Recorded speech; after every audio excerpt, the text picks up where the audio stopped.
به نام خدا و با درود خدمت شما دوستای عزیز زبان آموزای گرامی. امروز میخوایم در اینجا دو تا از زمانهای انگلیسی یعنی simple past tense و habitual past tense رو با هم مقایسه کنیم و یاد بگیریم که چجوری میتونیم از اونها در زبان انگلیسی استفاده بکنیم. آماده اید؟ پس لطفاً همراه ما باشید.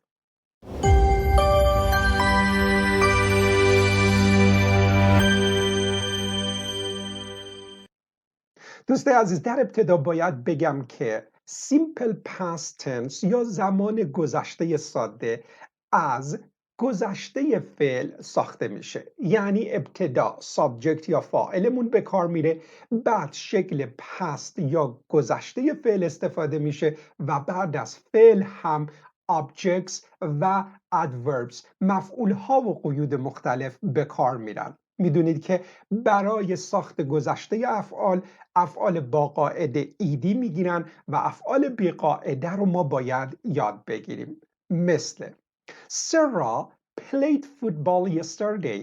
Sarah played football yesterday.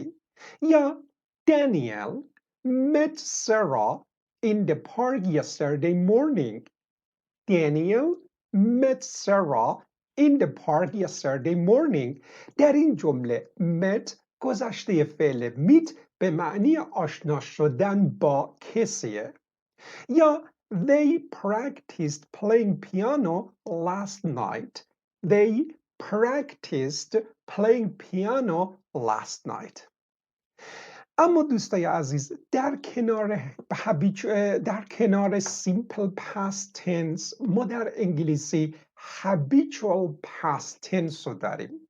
habitual past tense یا گذشته عادت که از subject به علاوه used to به عنوان فعل کمکی به کار میره و بعد از used to شکل ساده یا بدون توی فعل به کار میره. پس میشه used to به علاوه شکل ساده فعلمون و بعد از فعلم میدونید که میتونه objects و adverbs مفعول ها یا قیود هم به ترتیب به کار برن.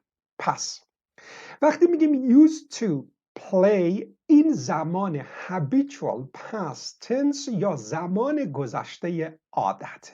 مثل Sarah used to play football last year. Sarah used to play football last year. یا Daniel used to clean the yard every Friday last year. Daniel used to clean the yard every Friday last year.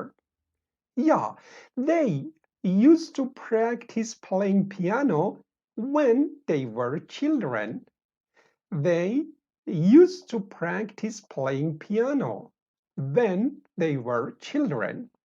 پس اگر بخوایم راجع به شکل زمانهای گذشته ساده و گذشته عادت به یک نتیجه برسیم، گذشته ساده فقط فعلمون به شکل گذشته به کار میره، اما شکل فعل ماضی عادت یا گذشته عادت یا habitual past tense از used to به علاوه فعلمون به کار میره. دوستان عزیزم، حالا بریم با هم یاد بگیریم کی و چجوری باید از simple past tense و کی و چجوری باید از habitual past tense استفاده کنیم. دوستان عزیزم، simple past tense یا زمان گذشته ساده وقتی به کار میره که شما میخواید بگید فاعل یک دفعه یک بار فعلی رو در زمان گذشته مشخصی مثل yesterday، مثل last year، مثل last month، مثل last decade انجام داده و تمام شده. یعنی هم فعل یک بار انجام شده و هم فعل در زمان گذشته مشخصی انجام شده و تمام شده.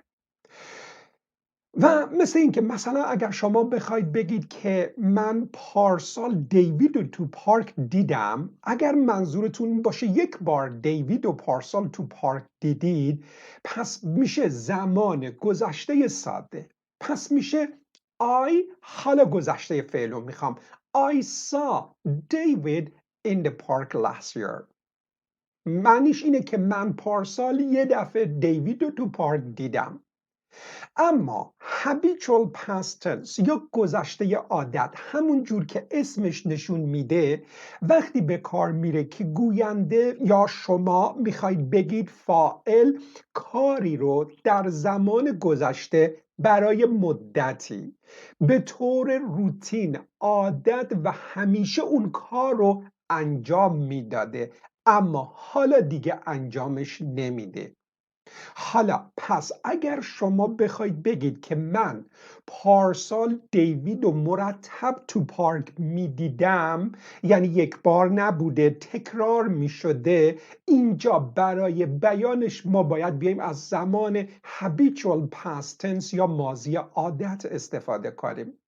پس میشه I used to see David in the park last year.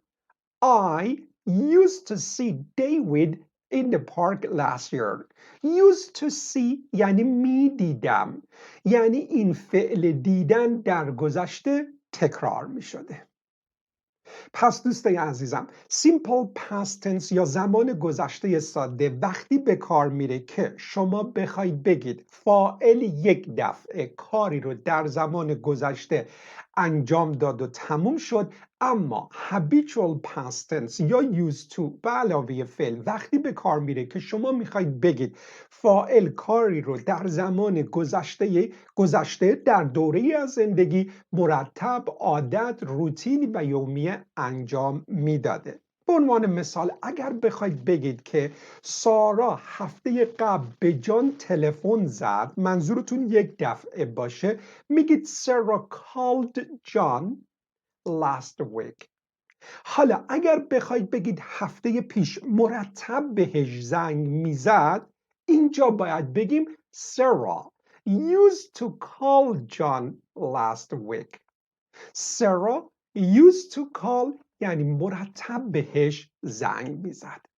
یا دوستای عزیز اگر بخواید بگید که ما اونا رو پارسال به شام دعوت کردیم یعنی یک دفعه میگید we invited them to dinner last year. حالا اگر بخواید بگید ما پارسال اونا رو مرتب به شام دعوت میکردیم باید بگید we used to invite them to dinner last year.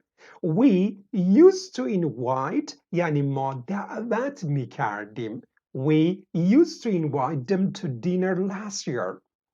و یا دوستای عزیز اگر بخواید بگید که ما ماه گذشته بیرون غذا خوردیم یه دفعه میگید we ate out last month. We ate گذشته eat out یعنی بیرون last month. حالا اگر بخواید بگید ماه گذشته ما مرتب بیرون غذا میخوردیم اینجا باید بیایم از ماضی عادت استفاده کنیم. پس میگیم we used to eat out last month. We used to eat out last month یعنی ما ماه گذشته بیرون غذا میخوردیم یعنی غذا خوردن دائم تکرار میشده. یا دوست عزیز اگر بخواید بگید که پدر من پارسال یه دفعه سیگار کشید میتونیم بگیم My father smoked last year. وقتی میگم smoked یعنی یک دفعه.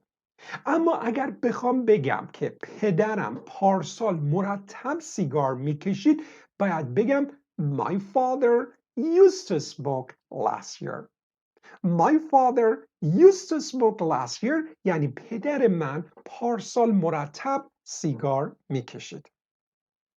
دوستای عزیزم امیدوارم که تونسته باشید تفاوت بین habitual past tense و simple past tense رو به طور کامل و دقیق درک کرده باشید. و امیدوارم که از درس امروز هم لذت برده باشید. دوستای عزیز اگه دوست دارید انگلیسی رو بهتر و دقیق تر یاد بگیرید لطفاً فراموش نکنید دکمه سابسکرایب قرمز رنگ و زنگوله کنارش هم بزنید تا شما هم جز اولین کسایی باشید که از ویدیوهای جدید ما مطلع میشید. حالا دوستای عزیز نوبت شماست. لطفاً مثال‌های مختلفی رو بزنید، برای ما بفرستید، برای ما کامنت کنید تا ما هم مطمئن باشیم که شما Habitual past tense و Simple past tense رو به طور دقیق و کامل یاد گرفتید. و فراموش نکنید اگر سوالی دارید لطفاً سوالای خودتون رو در کامنت ها از ما بپرسید. ما تلاش میکنیم در اولین موقعیت در مورد سوال شما یک ویدیو بسازیم و جواب سوالات شما رو بدیم. تا درس بعد، خدا نگهدار.